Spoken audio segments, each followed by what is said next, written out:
اللہ آئینین مستقل لوگ ہوتے ہیں، بعض لوگ محبت والے ہوتے ہیں لیکن نظر لگاتے ہیں بس۔ اور میرا تجربہ ہوا ہے کہ نظر تذکرہ سے بھی ہوتا ہے۔ کسی بچے کی آپ نے تعریف کی، سبق بھول جاتا ہے، آئے آئے۔ کسی طالب کی آپ نے منقبت کی، وہ پڑھنے میں کمزور ہو جائے گا۔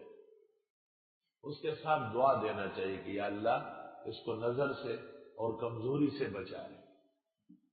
اب کیسے معلوم کرنا ہے کس کی نظر ہے؟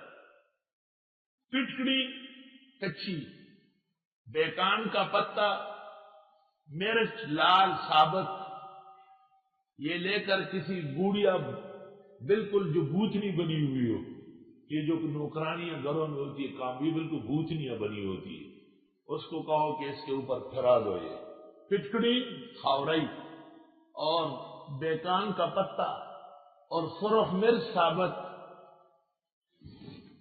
نظر اتارتی ہوں اللہ کے حکم سے، بزرگان دین کی طرف سے نظر اتارتی ہوں، فاتحہ آیت الکرسی نظر اتارتی ہوں، نظر اتارتی ہوں، اور وہ پٹکڑی آگ میں رکھے اور وہ بیکان کے پتے اور وہ لال مرچ بھی آگ میں ڈالے، نظر کا اثر ہوگا، مرچ جل جائے گا، آپ کو پتہ بھی نہیں چلے گا۔ ویسے مرچ آگ میں جلے تو آپ کو کھانسی شروع ہو جائے گی، علامت ہے کہ نظر ہے۔ اب وہ پچکڑی ایک دفعہ پگھل جائے گی، دوبارہ چڑھ جائے گی۔ اب دیکھو کیا ہے بھائی، عورت ہے، اس کے سر پہ بال ہے، گود میں بچہ ہے، ایک بچہ پیٹ میں بھی ہے، پیٹ باہر نکلا ہوا ہے، نظر لگانے کے لیے پٹکڑی تیار ہے۔ ہاں ڈبل ڈوز عورت نے نظر لگائی۔